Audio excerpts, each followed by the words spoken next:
Welcome to Appalachia, home of the Scorched Beast, Grafton Monster, and the sometimes wonderful dwellers of Vault 76. I, Wasteland, will be your guide in this relatively untouched land of opportunity. Welcome to Wasteland's Survival Guide.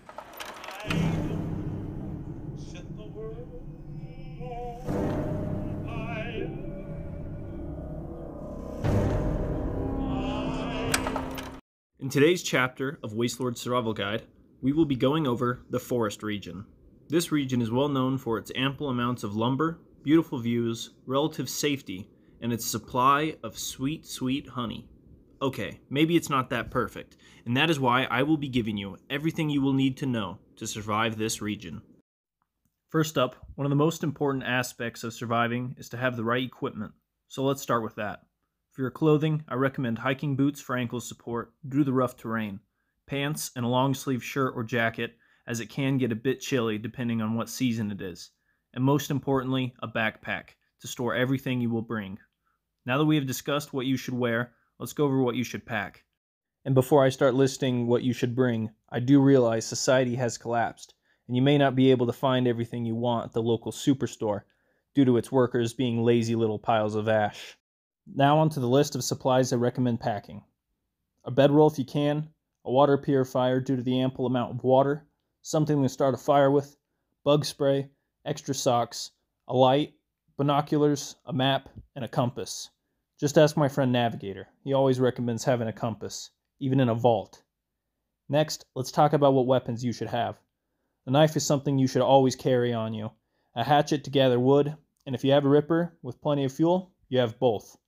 A rifle for shooting rad stacks or mutants, and a light firearm for protection against people and bugs. With weapons out of the way, let's go over medical equipment that is essential in surviving the forest region.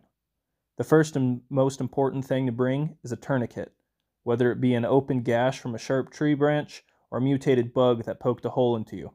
A tourniquet is needed in stopping the blood.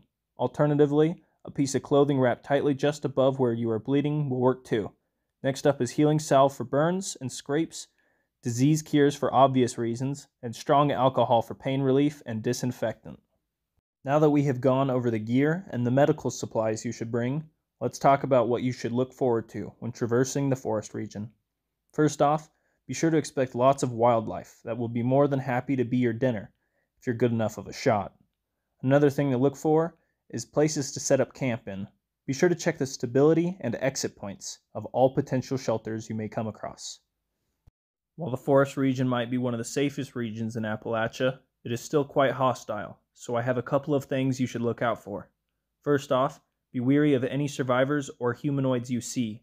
If you have the binoculars I told you to pack, scope them or it out. If it isn't a ghoul, scorched, or mutant, you can relax a little, but still be wary and use your own judgment, as you never know who can be a raider or a slaver. Besides looking out for humanoids and wildlife, let's talk about more natural threats. If you come across any honeycombs, leave immediately, as bees are quite dangerous, but honeybees are deadly.